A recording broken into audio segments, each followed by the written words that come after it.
18 horas 11 minutos. ¿Qué tal, Néstor? ¿Cómo estás? Muy bien, muy bien, muy bien. Reconfortado por los resultados electorales del fin de semana. Bien. Me encantó lo de los tilinguitos. Ahora vamos con los amigos mediterráneos, pero antes vamos con otros mediterráneos. ¿Cómo viste lo de España? Bueno, mi opinión es clara. En España no hay partidos antiimperialistas, primero que todo. O sea, estuve escuchando, digo, antes de entrar con los dos más votados, estuve escuchando a Abascal, estuve escuchando al líder de Vox. Lo que más me decepcionó es su planteo que podríamos calificar aquí como liberal. Sí, ¿no? Sí, por supuesto. Es decir, cuando uno escuchaba a Meloni en campaña o cuando uno escuchó a la francesa Marine Le Pen, hay una crítica a la OTAN que en cierto modo representa algo de esas sociedades. Después Meloni aflojó en esa dirección, Marine Le Pen lo sostuvo y alguien podría decir lo sostuvo porque no llegó a ganar la elección. Pero Abascal, antes de tener un éxito importante, ya estaba, en cierto modo, ocupándose de menudencias. Mira, a ver, es el acuerdo con Estados Unidos de la base de Palomares. Es así. Si España está integrada indisolublemente al mundo atlantista.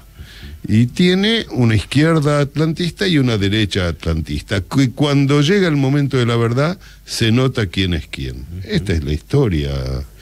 Yo no me olvido, nunca me voy a olvidar, porque me sentí muy maltratado como latinoamericano, de un discurso que nadie recuerda, del rey de España, de Juan Carlos I en esa época, en Santo Domingo en 1974, donde el programa que ofrecía, cambiando las palabras por supuesto, era: nosotros vamos a ser el trampolín del imperialismo europeo para retornar a América del Sur. Claro. Esta es la verdad de lo que dijo en esa reunión iberoamericana, no me acuerdo con qué. Vale recordar en esa dirección que España ingresa a la Organización del Tratado del Atlántico Norte merced a un plebiscito. Claro. Fue una determinación colectiva. No fue que un gobierno más o menos autoritario lo impuso por encima de la voluntad de los ciudadanos. De la misma manera que España tiene un gobierno que surge de una constitución que no brotó de una asamblea constituyente, y esto no es un dato menor, sino que brotó de un acuerdo de cúpulas para mantener la cosa tranquila. No nos olvidemos que un año antes de la muerte de Franco se había dado la revolución de los claveles en Portugal. O sea, estaban en una situación complicada en la península ibérica, en el sentido político general de hacia dónde iba a ir después de fallecido Franco el país. Bueno, hubo un acuerdo que generó una constitución sin base de origen popular, es decir, una constitución sin constituyente. Ya ahí es para pensar, ¿no? O sea, con todo lo que uno tiene a favor de España, pero empezaron así. Empezaron con un pacto que altra que pacto de olivo. Fue mucho peor que un pacto de olivo. El gobierno ahora quedó en el aire, es el modo en el cual los mismos españoles se refieren a la situación, porque ninguno tiene mayoría como para convocar per se a una nueva gestión. Y la lógica que sería un respaldo del Partido Popular en Vox quedó en cierto modo diluido ante la baja presentación de Vox. A partir de allí da la sensación que Sánchez, otra vez desde el PSOE, va a intentar un acercamiento para tener ministerios, para lograr articular una opción más o menos de centro. Yo no sé cómo va a lograr eso, pero seguramente va a intentarlo. Ahora, en cuanto a lo de Vox, a Vox le pasó algo muy sencillo. Vox perdió votantes hacia el PP.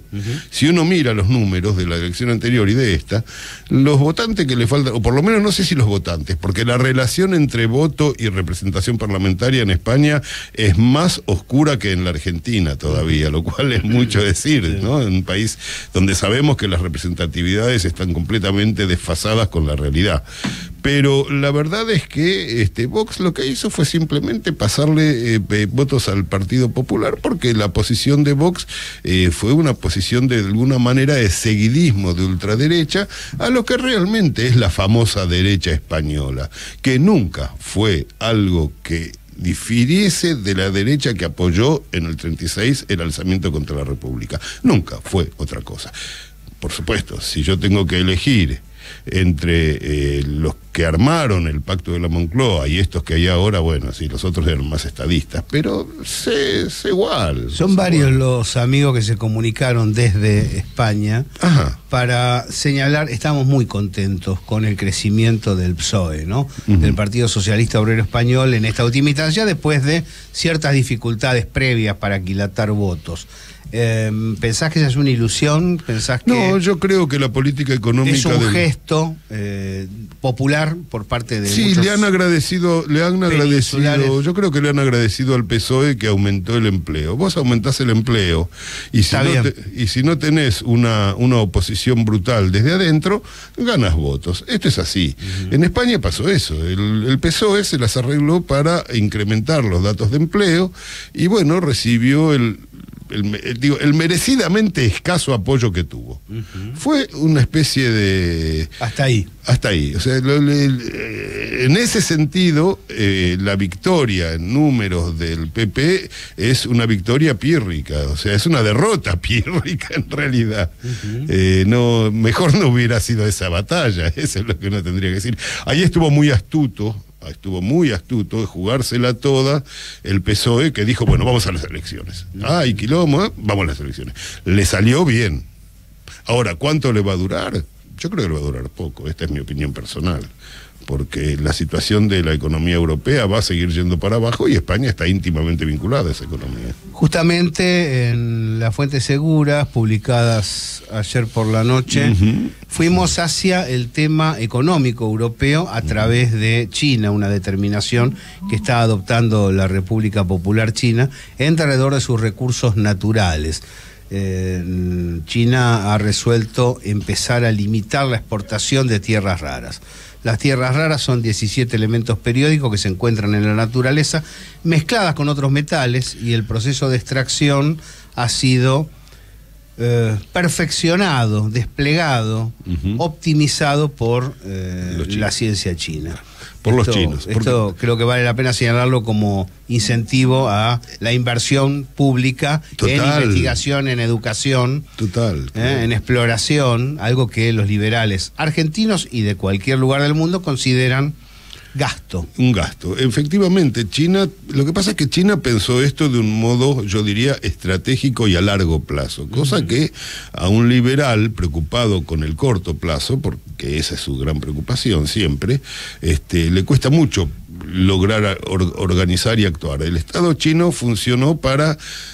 vale la pena señalar una cuestión respecto a las famosas tierras raras. Las tierras raras son todos elementos muy parecidos entre sí, o sea, reaccionan prácticamente de la misma manera que los elementos que tienen cerca y como son ellos entre sí, por una cuestión de la conformación de las capas electrónicas del átomo. O sea, a medida que van sumando protones y número atómico va subiendo, estos minerales de las tierras raras, el nuevo electrón que tienen que adoptar para mantener el equilibrio electromagnético interno en el átomo, no lo incorporan a una capa exterior, lo incorporan a una capa interior. Entonces, el problema es con la química de estas tierras raras. Son todos iguales desde el punto de vista inmediato de la primera mirada. Lo cual lleva a que la extracción y separación sea muy finita, muy complicada y muy difícil. Lo que han logrado los chinos ahí, lo que han logrado los chinos ahí es una enorme inversión pensando a largo plazo. Esta es la verdad. Todo lo demás se puede discutir, pero esto es lo verdad. El 98% de las tierras raras que utiliza Europa vienen de China. Claro. 98%. Después el 80% en general vienen de China, hay otras que más y que menos. Hay un elemento de ironía, que las dos primeras que van a cercenar en términos relativos son el galio y el germanio.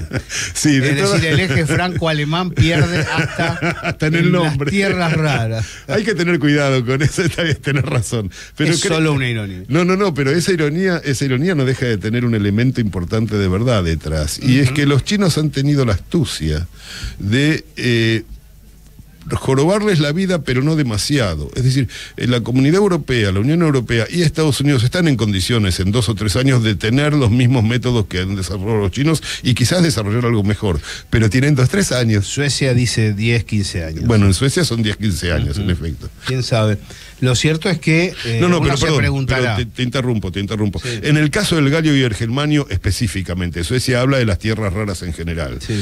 pero en el caso del galio y el germanio, están, según parece ser, por cosas que yo estuve leyendo en publicaciones técnicas, en condiciones de llegar más rápido a los mecanismos de separación, pero de todas maneras es un golpe terrible. Es decirles, muchachos, si les podemos hacer esto acá, se lo podemos hacer en otro lado y ahí le va a doler más. Y ahí entra a tallar Suecia. Vos fíjate que China no cedió a las provocaciones, no movió las aguas del mar de China Meridional, no fue sobre Taiwán.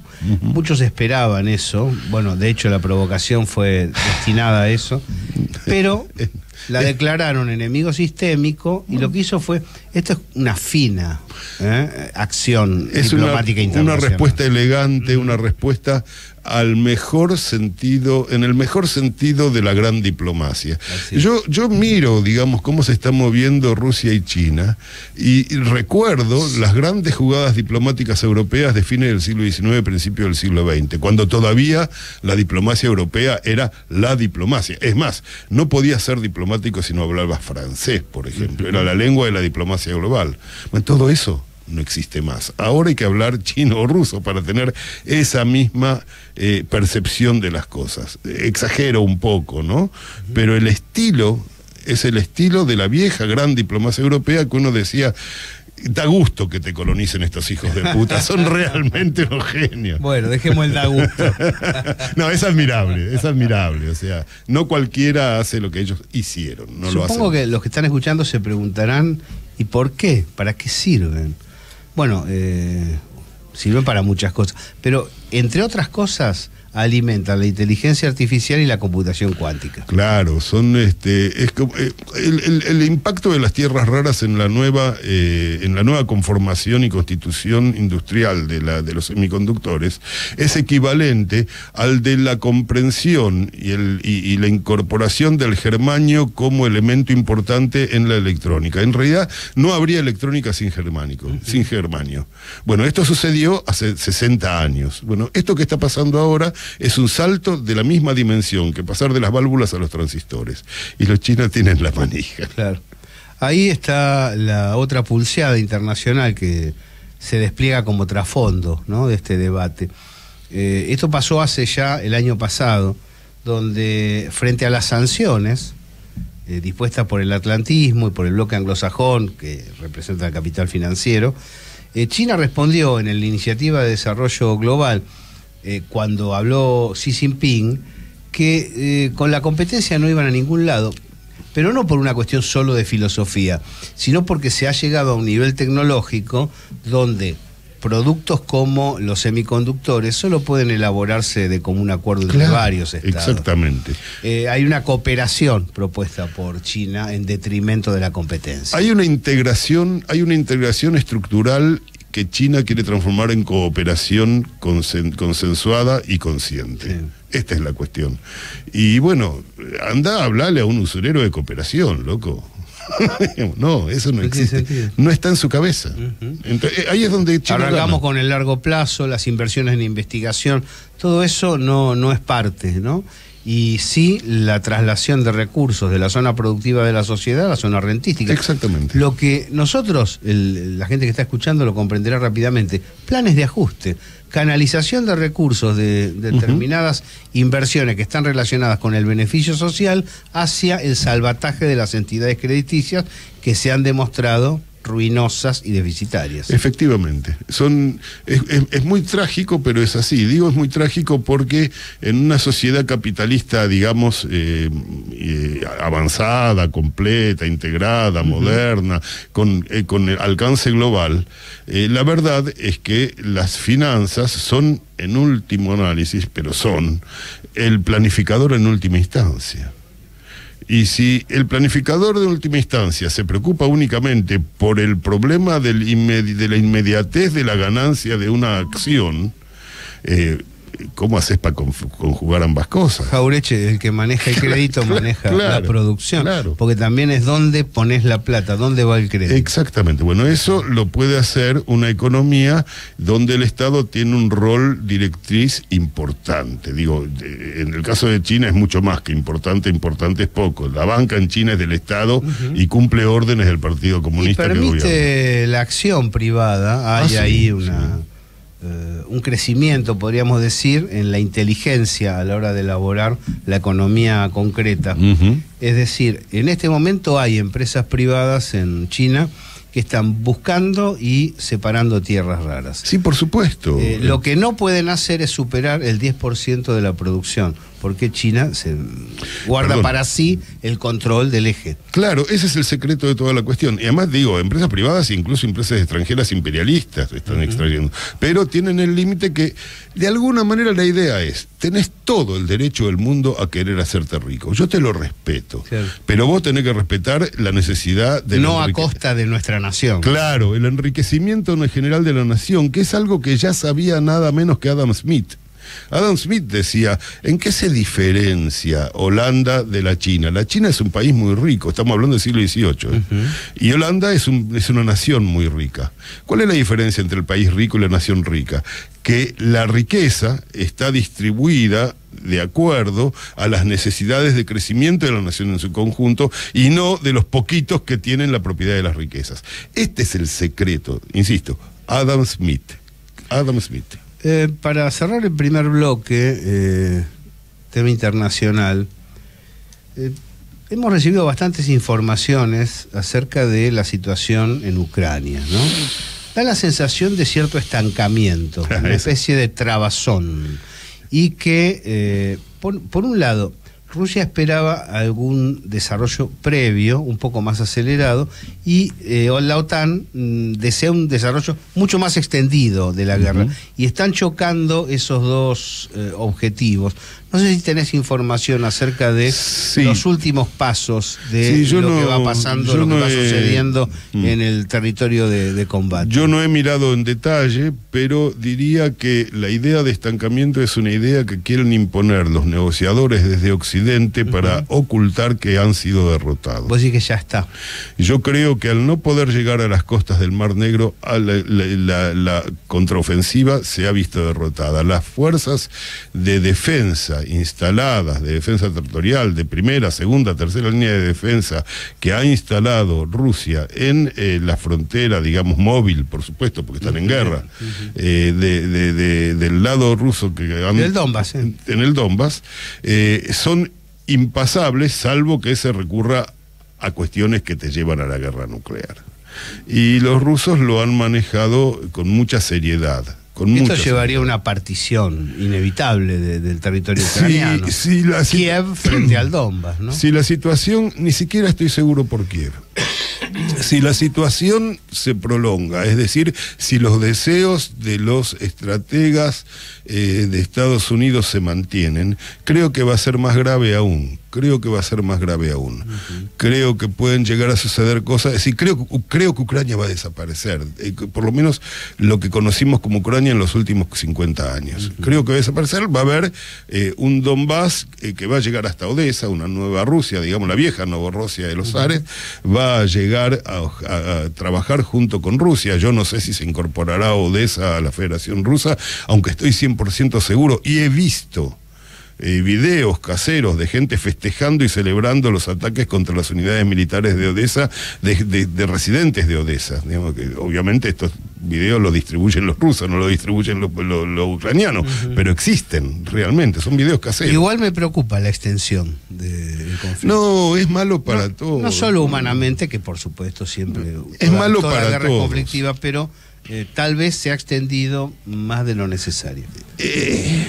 La pregunta es si podía ser de otra manera. Yo al principio creía sinceramente que los rusos iban a lanzar una gran ofensiva, pero como han cuidado mucho a la población civil, con la idea básica de que ellos, no solamente por respetar las leyes humanitarias de la guerra, que el lado ucraniano no respeta, sino además por la idea de que nosotros somos los hermanos de esta gente. Tenemos que, cuando entremos o cuando lleguemos a un acuerdo, tenemos que volver a restablecer la democracia en Ucrania, no tenemos que usarlo como tierra conquistada.